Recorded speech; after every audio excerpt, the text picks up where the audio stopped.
Hello friends, आज हम बात करेंगे कॉस्मोस के बारे में। जो दुनिया हम अपनी चारों तरफ देखते हैं, एक छोटे से एटम से लेकर के बड़े से बड़े स्टार्स तक, ये एग्जिस्टेंस में कैसे आते हैं, इन्हें कौन बनाता है, अगर कोई नहीं बनाता तो ये कैसे बनते हैं, हम इन्हें क्या पूरी तरह से जान सकते हैं, और अगर नहीं तो हम इनके बारे में कितना जानते हैं।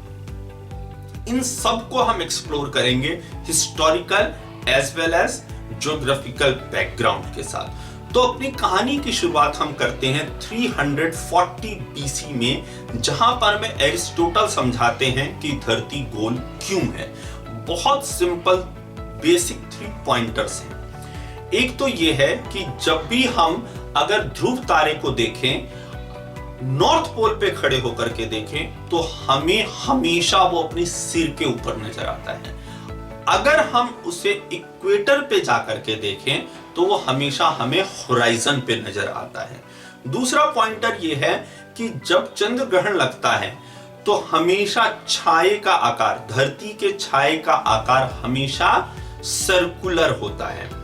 और तीसरा पॉइंटर यह है कि जब भी हम दूर से जहाज को आते हुए देखते हैं तो पहले हमें इसका सेल नजर आता है, बाद में उसका हल नजर आता है।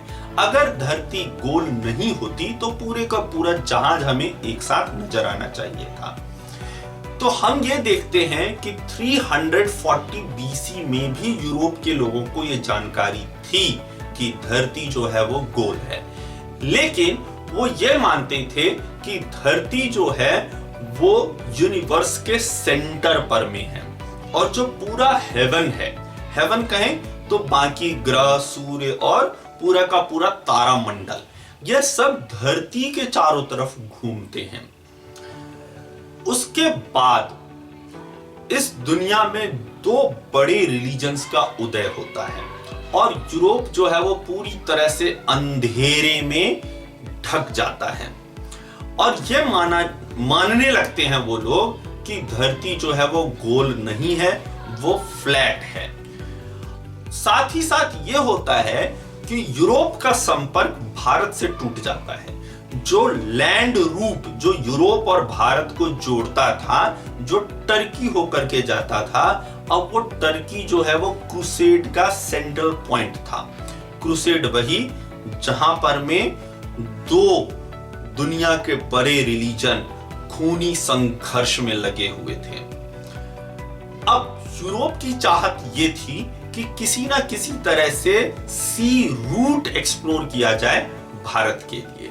इसी एक्सप्लोरेशन में कोलंबस ने अमेरिका की डिस्कवरी की, और finally Vasco da Gama Bharat आ पहुंचा।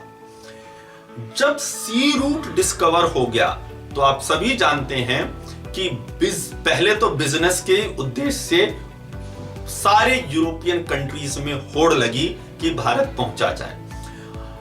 मसालों के साथ साथ उनमें ज्ञान पाने की भी एक होड़ थी। यूरोपियन जनरल्स के साथ साथ भारत में क्रिश्चियन मिशनरीज भी आए, और भारत से मसालों के साथ साथ वो यहां का ज्ञान भी ले जाने लगे। चर्च से ही जुड़े हुए कोपरनिकस, उन्होंने यूरोप में एक धारणा प्रसिद्ध की एनोनिमसली, क्योंकि उन्हें डर था कि अगर वो अपना नाम देंगे तो उन पर में चर्च जो है वो कई प्रकार की पाबंदियां लगा सकता है।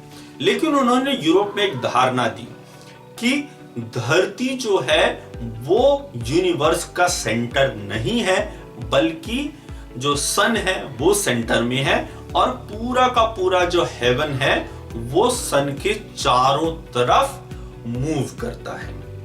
अब ये यूरोप के लिए बहुत नई बात थी, लेकिन क्या आपने कोइंसिडेंस देखा है? जब भारत यूरोप जुड़े हुए थे 340 बीसी में, तो यूरोप के पास ज्ञान था कि धरती गोल है, और जब यूरोप और भारत फिर से जुड़े तो यूरोप के पास ज्ञान आया कि सन जो है वो सेंटर में है, धरती सेंटर पे नहीं है। और जब यूरोप भारत से नहीं जुड़ा था तो वो एक डार्क एज में जी रहा था। आगे हम इस सीरीज में बहुत कुछ एक्सप्लोर करेंगे, तो मेरे साथ बने रहिए। अगर आपको मेरा वीडियो पसंद आया तो please do like it, subscribe it and share with your friends. Thanks.